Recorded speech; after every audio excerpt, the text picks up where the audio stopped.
شروع اللہ کے پاک نام سے جو بڑا مہربان اور رحم کرنے والا ہے۔ اس واقعے میں امام حسن عسکری علیہ السلام نے اپنی موت اور موت کے بعد کے حالات کی خبر دی ہے۔ یہ واقعہ کچھ اس طرح سے ہے کہ ابو الادیان جو کہ امام حسن عسکری علیہ السلام کے خدمت گزار تھے، فرماتے ہیں کہ میں آپ کے خطوط مختلف شہروں میں لے جایا کرتا تھا۔ چنانچہ جس بیماری میں امام انتقال فرما رہے تھے، میں اس دوران آپ کی خدمت میں حاضر تھا۔ امام نے کئی خط تحریر کیے، مجھ سے فرمایا، ابو الادیان، یہ خط میدائن لے جاؤ، تم یہاں سے 15 دن غائب رہو گے، اور جب اس کے بعد تم یہاں سامرا واپس پہنچو گے تو اس وقت میرے گھر سے رونے کی آوازیں بلند ہو رہی ہوں گی، اور میں تختہ غسل پر تجھے دکھائی دوں گا۔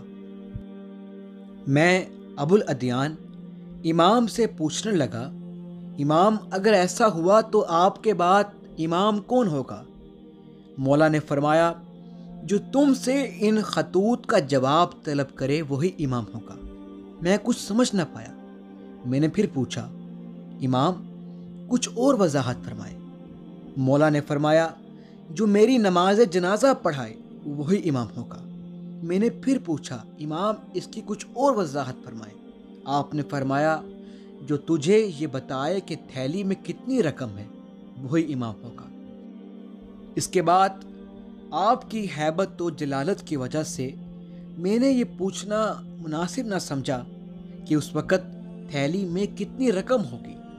البتہ میں خطوط لے کر مدائن چلا گیا، پھر وہاں سے خطوط کے جواب لے کر ٹھیک 16ویں دن سامرا پہنچا۔ تو میں دیکھتا کیا ہوں، میں نے وہی منظر دیکھا کہ جو میرے امام نے مجھ سے فرمایا تھا۔ امام کے گھر سے گریا کی آوازیں بلند تھیں، اور آپ کا بھائی جعفر گھر کے دروازے پر بیٹھے ہوئے تھے، اور لوگ ان سے تعزیت کر رہے تھے۔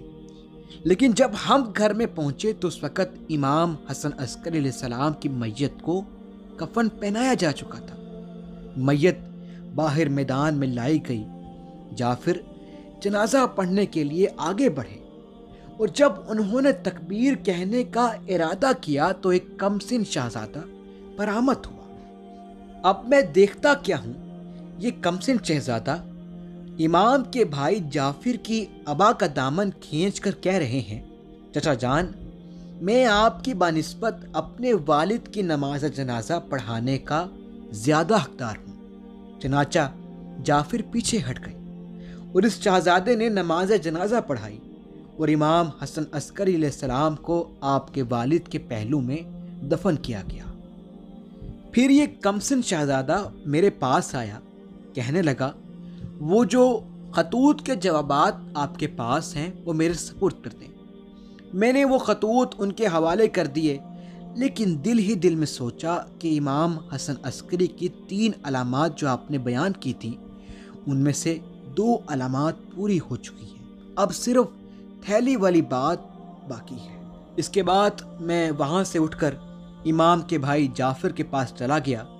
وہ لمبی آہیں بھر رہے تھے، لیکن کسی نے ان سے پوچھا کہ یہ بچہ کون تھا۔ جعفر نے کہا، میں نے آج تک نہ تو اسے دیکھا ہے اور نہ ہی اسے پہچانتا ہوں۔ ابھی ہم اس کے بارے میں باتیں ہی کر رہے تھے کہ اتنے میں شہر قم سے کچھ لوگ آئے۔ انہوں نے امام حسن عسکری علیہ السلام کے متعلق کچھ باتیں دریافت کی، لیکن انہیں بتایا گیا کہ ان کا انتقال ہو چکا ہے۔ انہوں نے کہا کہ ان کے بعد امام کون ہے؟ لوگوں نے بھی جعفر بن امام علی نقی علیہ السلام کی طرف اشارہ کیا۔ ان لوگوں نے انہیں سلام کیا اور انہیں امام حسن عسکری کا پرسہ دیا۔ پھر وہ قم کے لوگوں نے ان سے پوچھا کہ ہمارے پاس کچھ خطوط اور رقم ہے، آپ بتائیں وہ خطوط کن لوگوں کے ہیں اور وہ رقم کتنی ہے؟ یہ سننا تھا کہ جعفر دامن سمیٹ کر اٹھے اور کہنے لگے کہ لوگ اب ہم سے غیب کی باتوں کی توقع کر رہے ہیں۔ اسی اثنا میں ایک غلام گھر سے برآمد ہوا۔ اس نے کہا، تم لوگوں کے پاس فلاں فلاں لوگوں کے خطوط ہیں اور اس تھیلی میں 1000 دینار ہیں، جن میں سے 10 دیناروں کے نشان مٹ چکے ہیں۔ اس نشانی کے بعد ہم نے وہ رقم خادم کے حوالے کر دی اور کہا، جس نے تجھے بھیجا ہے وہی امام زمانہ ہے۔ ابو الادیان بھی اس قصے کے بعد سمجھ گئے کہ جس نے اس خادم کو بھیجا ہے یہی ہمارے اور آپ کے امام زمانہ ہے۔